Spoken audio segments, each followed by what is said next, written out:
வணக்கம் நண்பர்களே. மை3 ஆர்ட்ஸில் இருக்கிற 71 டைரக்டர்களுக்கு வந்து ஏபி அப்ளை பண்ணியிருந்தாங்க. அது இன்றைக்கி 27ஆம் தேதி வந்து விசாரணைக்கு வருது அப்படின்னு சொல்லியிருந்தாங்க. இது வந்து கன்ஃபார்ம் ஆயிடுச்சு நண்பர்களே. நம்பரிங் வந்துருச்சு, ஃபைலிங் நம்பர் எல்லாமே வந்து நான் ஷேர் பண்ணியிருக்கேன். அதை நீங்கள் பார்த்து தெரிஞ்சுக்கோங்க. இப்போதைக்கு வந்து நம்பருமே வந்து வேகமாக தான் கொடுத்துருக்காங்க. நமக்கு ஒரு 2 மணிலேருந்து 3 மணிக்குள்ளே என்ன அப்படிங்கிற வந்து ரிசல்ட் வந்து கிடச்சிரும். அதனால் வந்து யாரும் வந்து எந்த ஒரு பதட்டம் அடைய தேவையில்லை. மேலும் வந்து பார்த்திங்கன்னா யாருமே வந்து ரொம்ப அதிகமாக ஆர்வத்தை வந்து வளர்த்துக்காதீங்க. எதுக்காக நான் சொல்கிறேன்னா, நாளைக்கு வந்து பார்த்திங்கன்னா பயங்கரமாக மழை பெய்யும் அப்படின்லாம் சொல்லியிருக்காங்க. சென்னையில் தான் வந்து விசாரணை நடக்குது. மழை எந்த அளவுக்கு இருக்க போகுது அப்படிங்கிறத வந்து உறுதியாக சொல்ல முடியாது. ஏன்னா இயற்கை அதை வந்து யாராலும் தடுக்க முடியாது.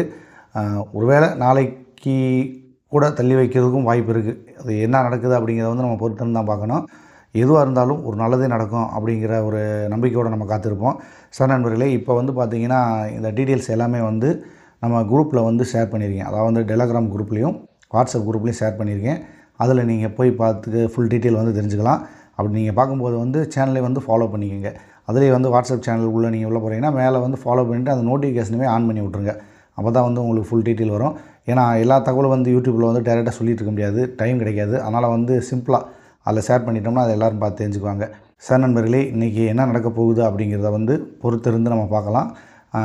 மேக்ஸிமம் வந்து 1 மணிக்கு மேலே எல்லாமே எதிர்பாருங்க. அதுக்கு முன்னாடி வந்து யாரும் எதிர்பார்க்க வேணாம். சார் நண்பர்களே, எது நடந்தாலும் நல்லதாகவே நடக்கட்டும். மீண்டும் ஒரு பயனுள்ள ஒரு தகவல் உங்களை சந்திக்கிறேன். மெய்ப்பொருள் காண்பதறிவு. வாழ்க வளமுடன்.